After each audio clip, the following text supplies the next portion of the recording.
So Yes. what do you think is different from Google interviews and Microsoft interviews?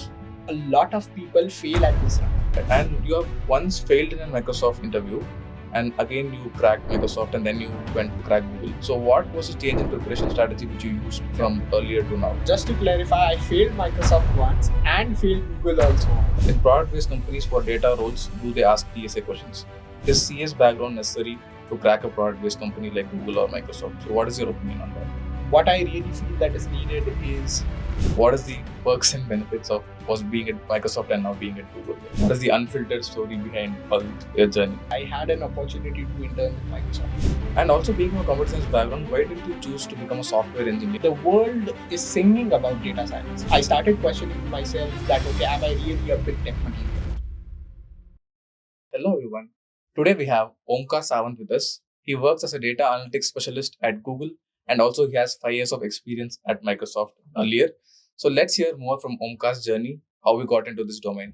So welcome Omkar. Thank you so much for joining with us for the It's podcast. pleasure to talk to you, Hari. Thank you so much. So yeah, can you just quickly start with a brief introduction about yourself? Perfect. So, as a kid, born and brought up in Mumbai, studied in a state board school. That is how, my schooling happened. Did my 11th and 12th grade again back in state board. Completed my engineering BTech in computer science from a college called DJ Sangvi in Mumbai. Right. And post that, I took my first job, which was at TIPCO. I worked in TIPCO in data analytics as an associate solutions consultant for about like 2.5 years. Then moved to Microsoft for about 3.5 years for about from a data analytics cloud solutions architect perspective. Got promoted to technical advisor and now with Google. So that has pretty much been the career path. It started with a normal, consultancy and got my careers developed into it. Wow, that's awesome. Like me being from a mechanical background, like all the CS thing and Microsoft and Google like looks pretty much flawless. Oh, that's pretty great actually. That is what you may perceive because social media shows you a lot of stuff, but it was never this flawless. Actually, Right. I've had my own ups and downs in the career altogether. Right. It people perceive it to be okay. This guy is slaying it in the Right. career, but it's not the Okay. way it is. It Right. looks like. So can you please tell us what is the unfiltered story behind all your journey? Okay. So not a lot of people know this thing a lot, right? So while I was completing my BTech in computer science, right, I had an opportunity to intern with Microsoft. Right. I did it with them for like 2 years. Right. And finally a chance presented itself that, okay, now you are going to appear for interview. And I was very adamant to get into technology consulting because I wanted to pursue that same thing as my career path. Right. So the opportunity presented itself, interview round started, and despite working with them for like 2 years, right, knowing the processing, being an internal guy, right, Right. knowing a lot of people, still was not able to nail that opportunity. Right. So, and that was the first blow, right? LinkedIn may not show you these things, but yes, that was the first, I was at the rock bottom. Luckily, I got a job at TIPCO, that too in technology consulting. I started as an associate, right? Worked there, honed my skill sets, right? 2.5 years down the line, I felt that, okay, now at least to an extent, I'm ready to reappear for these product companies. Let's give it another test. Right. So I started interviewing back with Google and Microsoft again. Right. Google was the first one in the process, right? And I still remember that I was up in the morning and while giving the interviews and everything, right? And I still couldn't nail that second time with Google. Okay. And that is where, self-doubt started sowing its seeds. That is how it started. I was at the rock bottom. My mental state was completely devastated. I started questioning myself that, okay, am I really a big tech material? Then came Microsoft. It started, and somehow I was able to complete it this time. Okay, barely. At every point in time, I was like, okay, now this is my last interview round. I'm going to be kicked out of this, and with failures coming in every time, right? Microsoft happened, worked there for like 3.5 years. That is where the real perspective change happened in my life. I started seeing things very differently.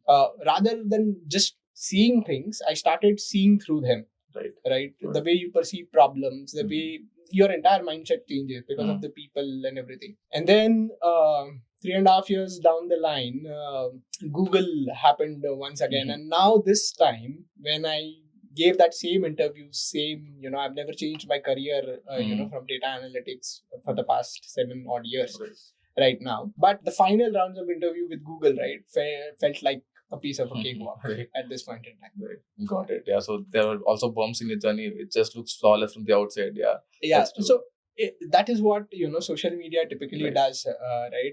It shows that someone is slaying it. It does a very good job of intimidating people. Right.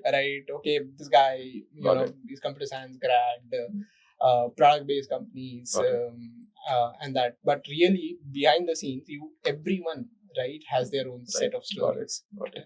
Yeah. Thank you for sharing the journey. So one important question every student has is CS background necessary to crack a product-based company like Google or Microsoft? So what is your opinion on that? To be really honestly answering you this question, I was from a CS background, right? I did all sorts of coding, data structures and algorithms, still was not able to nail it. Right. Okay, and there are people, in fact, we two being Googlers altogether, we know that there are people from non-tech or non-computer science background nailing it. Right. So rather than focusing on computer science as a subject, right, what I really feel that is needed is how you develop that problem solving attitude, how you look at things, how you break it down into multiple objects and then come up with solution. Right. If you have that kind of attitude, right, irrespective of your background, you're for sure a big tech material. Oh, that's a very good answer for students. And also being from a computer science background, why didn't you choose to become a software engineer? And because you've already done DSA and competitive coding in your college, why did you choose to become a data analyst going further in the career? In my mind, I was very clear from the very beginning that I would want to join technology consulting, primarily because of two reasons. Right. First is, the kind of impact that you bring in.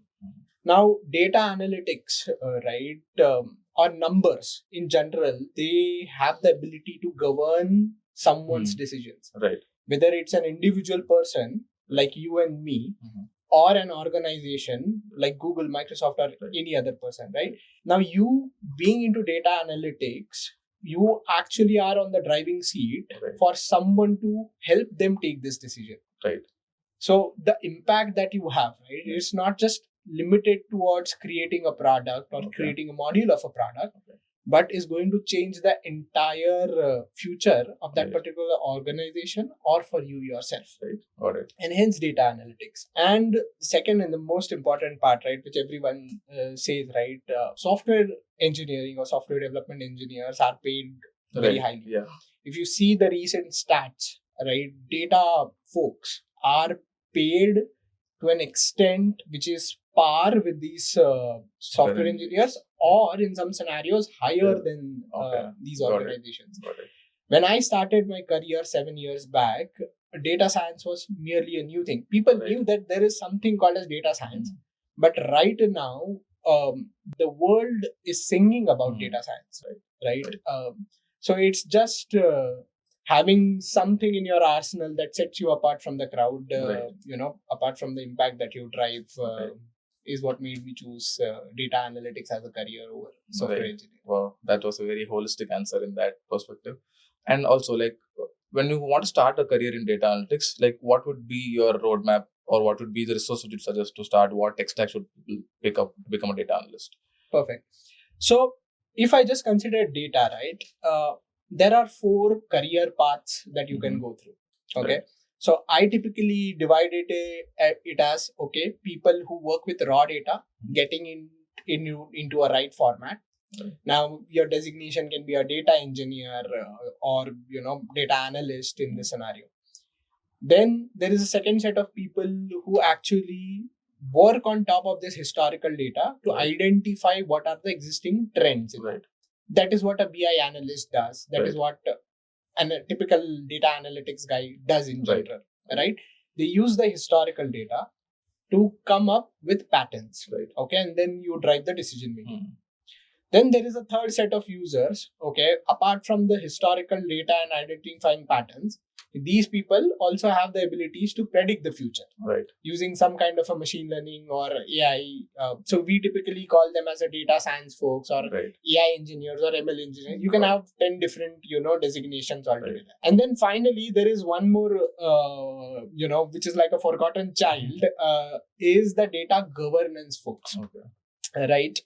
As an organization grows, right, the number of data sources within grows, the kind of data grows. Right. Now, for a chief information officer or a CDO, like a person, if they want to know how big is my data landscape, Right. where all is my data located, who all are accessing it, right? Got it. Be it a data engineer, be it a data analyst or a data scientist, right?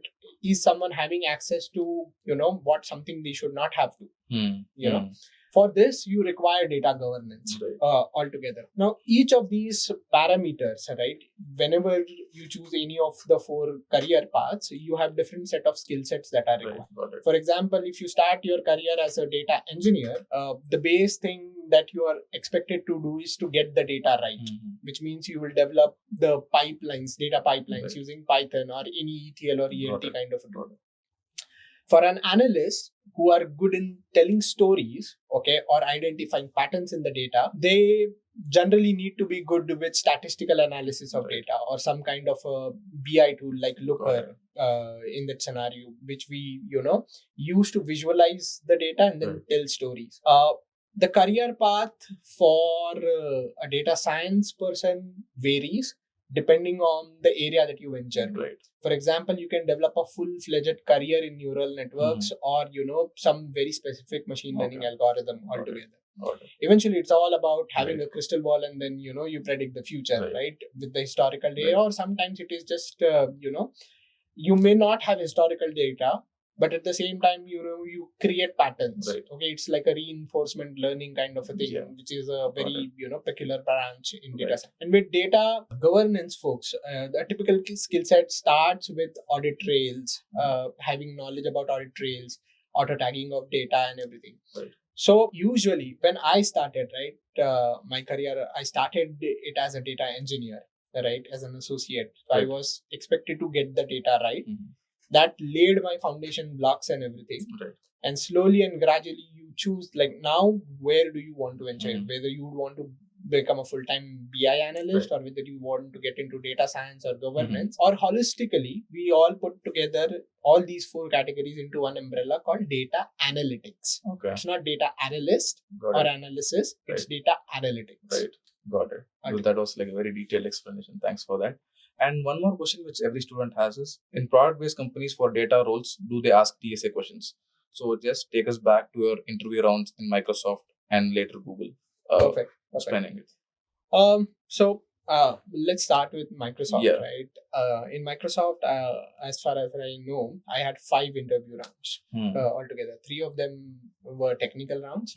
One was a cultural round, which is a non-tech round, and the final is an HR discussion that you have. In the first round, obviously, they expected me to know data structures in that scenario, because in my day-to-day job as well, there comes a point wherein you have to run certain queries, for example, in an optimized way. Or if you're working on streaming analytics, there are certain modules which require you to have that knowledge of data structures. It was not as exhaustive as, what a software engineering role would have gone through in their coding interview round, but at least you're expected to know the basics. Okay. So typically they ask you to, like, what's your best programming language that you're good with. So obviously I chose Python in that scenario because of the ease of use and everything, and its natural inclination towards data analytics. Post that, the basic questions revolve around how do you structure data, how would you store it so that you can access it in the lowest time and space complexity. Got it. So those are the typical questions that people ask around DSA for data analytics. The second interview round is more of like a system design round, how you are expected to architect solutions for people. You are given a problem statement, you have to break it down, ask probably potential questions. What can be the business implication if you use one set of tools, and then finally put everything together and come up with a solution. Now they will cross question you on solution, and you are like on a defensive mode. You have to defend your solution in that scenario. And why is this solution the best one that you've went for. Got it. And then finally, once this is done, you have a panel discussion with multiple architects in the rounds, who will ask you questions about, have you tried several architectures, okay, that are present inside data analytics, be it streaming analytics or be it batch analytics and that sort of. How do you get from data to insights in the seamless fashion? So that is how, and then finally, it was a cultural fit. It's a completely core non-tech round. You're just given a random problem statement with no right answer to it. They just judge you on the basis of your way you perceive the problem, the way you ask the right set of questions. You break it down, and then you come up with a solution. And finally is an HR discussion, typically, which is there in every organization. That's like a very interesting interview preparation. So now we work with Google. So we attend the Google interviews also. So what do you think is different from Google interviews and Microsoft interviews? If there's a comparison between both. Oh, that's a very good question, Hari. And there is one thing which is very peculiar about Google interviews, right? So I remember I got a call from the HR. Okay, and I was appearing for the data analytics role, right? And I expected that, okay, we'll have a casual conversation, regarding what the role is. So she's just going to brief me about, then she's going to ask me about, what are you expecting out of this role and everything. And then suddenly, out of the blue, she asked me a technical question. Okay, what is the difference between a data lake and a data warehouse, right? Which of the following is cheaper? So she was basically trying to gauge my readiness for the technical interviews. So think of it like a pre-screening kind of a round wherein you are basically tested whether you are actually having the knowledge to go and crack the Google interviews. So this was one peculiar. And then, I also came to understand that a lot of people fail at this round, taking it very casually. So this was one thing which was different, from Google's perspective.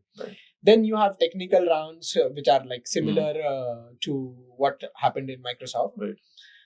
After that, Google has this very specific round called Googliness. Okay, they check whether you are culturally fit for the organization, how you perceive things, how you and then your cognitive ability. Typically, you have a cognitive ability round where they judge how your critical thinking appetite is, like how you solve complex problems. It can be like a technical issue. It can be a non-tech issue, like, okay, how do you develop that camaraderie with your colleague?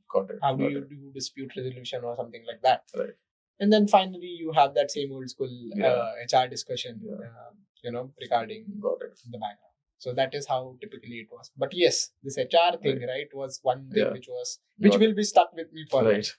Okay, thanks for explaining that. And you have once failed in a Microsoft interview, and again you cracked Microsoft, and then you went to crack Google. So what was the change in preparation strategy which you used from earlier to now? Just to clarify, I failed Microsoft once and failed Google also once. Right. And the biggest mistake that I made at that point in time was my perception of things.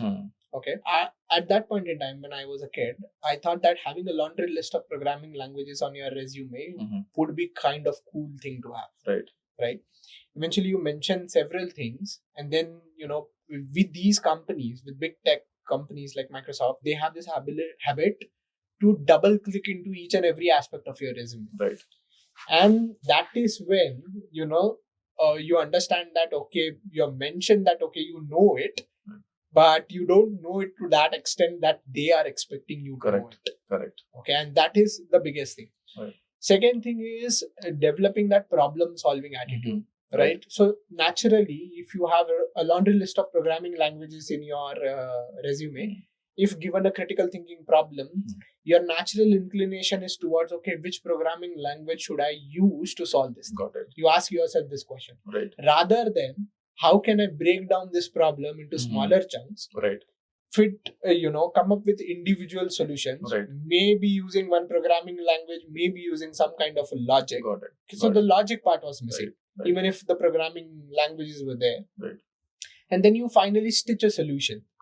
Okay, because that is more important, from an organization perspective. Right. So that is something which I saw which drastically changed, right? Over the years of working with Microsoft, Right. you see people, working with you for solving certain specific problems. Right. Many a times you get a problem statement where you don't know what solution is going to work or what product might be suitable for this, which you may or may not have worked for earlier, but still you have to devise a solution for. So developing that problem solving mindset, or rather than, I would say that, okay, thinking through the problem, right? That is something which evolved over time. And which made things very, so now the perception is like, I look at the problem first, try to break it down, and then bring in technology to solution to different parts of that problem to devise a solution for. Earlier it was, I used to bring the technology first rather than it's like fighting an elephant rather than breaking it down, and then solving. Oh, that was like very good way to put it in. So like, let's come to the fun part. Like, what is the perks and benefits of was being at Microsoft and now being at Google? Like, what can you make in comparison? To be honest, right, perks and everything, right? First perk, which is very common across both the organization or across big tech in general, is the kind of people that you work towards. There will be someone in your team or on the floor in the office, 5 minutes striking conversation with that person might blow up your entire mind. It might completely change the perception, right? The kind of experience that they bring in, the way they approach the problems, the way they take risks as well, come up with solutions. That is one of the biggest perk that you work across, big tech. Apart from that, you have several health benefits, insurance, and everything that covers your daily living. From a Google perspective, what strikes my mind is the food. Obviously, you should never ever miss the food. I feel that, okay, somewhere, and the world also believes that, okay, the food at Google is a bit, nicer, for the lack of word, honestly. But yes, that thing comes to my mind first.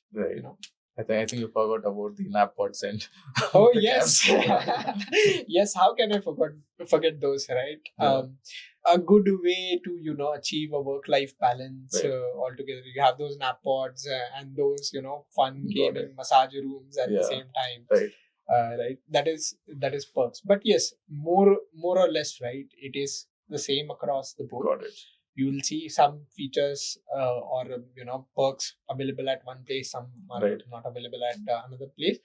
It's about you learning and growing through your life. Got it. Right? Got it. That is what is more important. Thanks a lot for sharing that. So one final question, like, what will be your advice or your suggestion to students who are preparing for data analytics? What do you want to tell them, if anything, which will help them grow in the career? Right. First thing that I would definitely say is develop a problem solving attitude. I typically call it as developing your own mental model, right? Being a data analytics guy, right? It's important. Life is a very good example of reinforcement learning, right? You get beatings from 10 different places, then you make up your mind, you develop that model, and then you don't venture into such kind of places, right? Learn from experiences of yourself, of other people. Talk to people who have been there in the system for a longer period of time. Then obviously there is no substitute to hard work. That is mandate. You have to get your hands dirty in code or in any specialization that you are. Tech skills are something that is non-negotiable. So you have to strike that right balance, and you sum it up with talking to people, learning from experiences, then training your own mental model is something that will go you miles, honestly, in your professional career as well as in your personal life. That was a wonderful advice, Omkar. Thank you so much. I think people would have benefited by that advice. They'll take it further and use it in their career path. Thank you so much, Omkar, for joining with us in the podcast. Thank you for your time. Yeah, it's a pleasure to talk to you once again. I'll give you Omkar's LinkedIn profile in the description. You can go check out Omkar's profile. You can ask him if you have any doubts with data domain or anything you want to ask to Omkar. Thank you. Thank you so much.